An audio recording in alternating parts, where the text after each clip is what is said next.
Você escreveu 3 capítulos da sua dissertação, mas se surpreendeu com o retorno do orientador, com diversas marcações do seu texto para excluir, reescrever, ou muitas vezes ajustar algo que deu um trabalhão para produzir e o tempo corre, não é verdade? Tem que cumprir prazo, quer se qualificar o quanto antes, ou acredita que é necessário ter mais tempo para realizar leituras, quando na verdade o que você precisa é de percepção estratégica do que você precisa escrever e de que forma, qual percurso discursivo você deve adotar para sustentar a fundamentação da sua abordagem. E como que se percebe isso?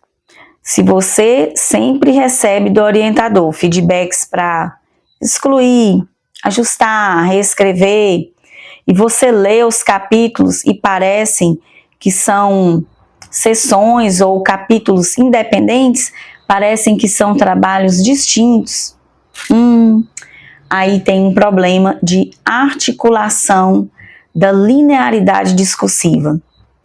E isso se resolve numa revisita ao seu projeto de pesquisa, que é o mapa da sua investigação. Mas essa revisita não é mais do ponto de vista da pesquisa como um projeto, como uma proposta. É do ponto de vista da pesquisa em desenvolvimento, em construção, quanto ao processo de escrita. Porque essa revisita, ela precisa estar articulada com a adoção de alguns critérios de percurso discursivo. Por exemplo, se no seu tema você vai adotar um percurso conceitual, ou um percurso de evolução histórica, ou um percurso em que você vai demonstrar a teoria na sequência à prática, ou um percurso de causa e consequência. Existem diversos percursos discursivos que podem ser adotados, mas antes você precisa revisitar qual que é a sua questão norteadora, de que forma você vai adotar esse percurso para buscar responder. E nessa resposta, a cada tópico, a cada sessão, é necessário ter uma ligação entre parágrafos, tópicos, capítulos, para que não haja uma visão de quem lê, principalmente o seu orientador, de que o seu texto esteja fragmentado ou de que a sua abordagem esteja inacabada. Cada tópico, cada capítulo precisa ter uma ligação com o tópico sequente. É como se você concluísse um capítulo de uma abordagem conceitual e demonstrasse para o seu leitor que é necessário seguir adiante com a apresentação de uma abordagem X ou Y, pois se vincula com o texto anterior, com o conceito anterior, nos seguintes elementos. E aí você pontua por que o próximo tópico ele é pertinente depois de um conceito apresentado, ou muitas vezes de que forma o tópico ou a seção seguinte se articula ao que você já apresentou até ali.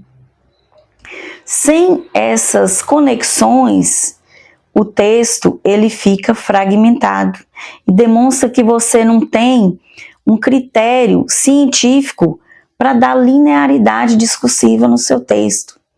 E toda vez que concluir um capítulo, ou que seja um tópico, nunca deixe uma citação sem a devida abordagem, vamos dizer assim, com a sua visão interpretativa solta lá no seu texto. Tem gente que conclui capítulo ou tópico com citação, que seja direta ou indireta. Você precisa, depois de uma citação, sempre apresentar uma visão interpretativa, um tópico ou um parágrafo em que você conclua aquele raciocínio. É dessa forma que dá linearidade discursiva, que o leitor entenda toda a progressão temática que você apresenta no seu texto.